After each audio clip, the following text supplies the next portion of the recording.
California is taking a stand against secrecy in immigration enforcement, with Governor Gavin Newsom recently passing 5 groundbreaking bills aimed at countering President Donald Trump's aggressive deportation strategy.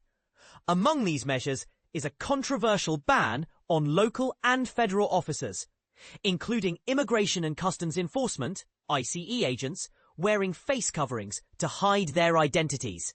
This move has sparked heated debate, with critics arguing it undermines law enforcement transparency, while supporters claim it protects public safety. The conflict over immigration policy in California has intensified in recent years, as the state, home to over 10 million immigrants and vital industries reliant on their labor, faces pressure from a federal administration that prioritizes mass deportations. Since Trump took office, his administration has targeted California's sanctuary policies, which limit cooperation between local law enforcement and immigration authorities. This has led to nationwide protests, the deployment of National Guard troops to quell demonstrations, and brutal raids in immigrant communities. In one tragic incident, an immigrant farm worker died during a raid while trying to escape chaos. While 2 federal judges previously restricted ICE's ability to profile Latino residents, the U.S. Supreme Court overturned one of those rulings, allowing agents to target individuals in Southern California who appear Latino or speak Spanish. This has raised concerns about racial profiling, with some U.S. citizens facing property destruction or detention during immigration stops, simply for not being able to prove their citizenship immediately. In many cases, federal agents have worn face coverings to conceal their identities, a practice Newsom now seeks to end.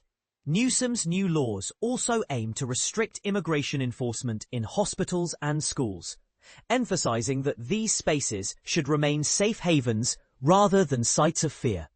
In a powerful statement, he condemned Trump's tactics, calling them a threat to trust between law enforcement and the communities they serve.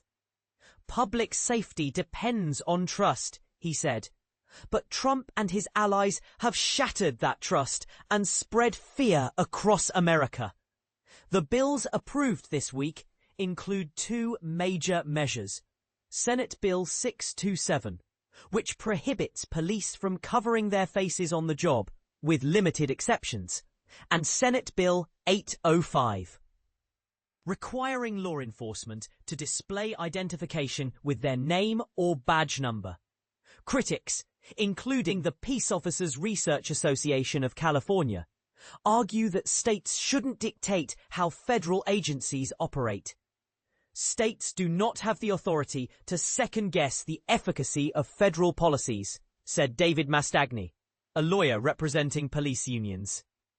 Masking is a routine practice for government employees. Meanwhile, Senator Scott Wiener, a co-sponsor of the mask ban, defended the law, stating, "Law enforcement can do their jobs without wearing ski masks. Masked secret police are not making anyone safer. They're creating an environment of fear." The mask ban will take effect January 1st, while SB 805 goes into effect immediately. Other bills passed this year include requirements for schools to notify parents when immigration officers are present, restrictions on federal agents accessing non-public areas of hospitals, and protections for unaccompanied, undocumented minors in court. The controversy doesn't end there. Newsom's press office recently posted a sarcastic message on X. "Kristi Noem is going to have a bad day today. You're welcome, America."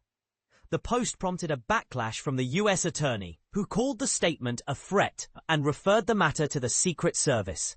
As the deadline approaches for Newsom to sign or veto remaining bills, the battle over immigration enforcement continues, a fight that has far-reaching consequences for millions of lives.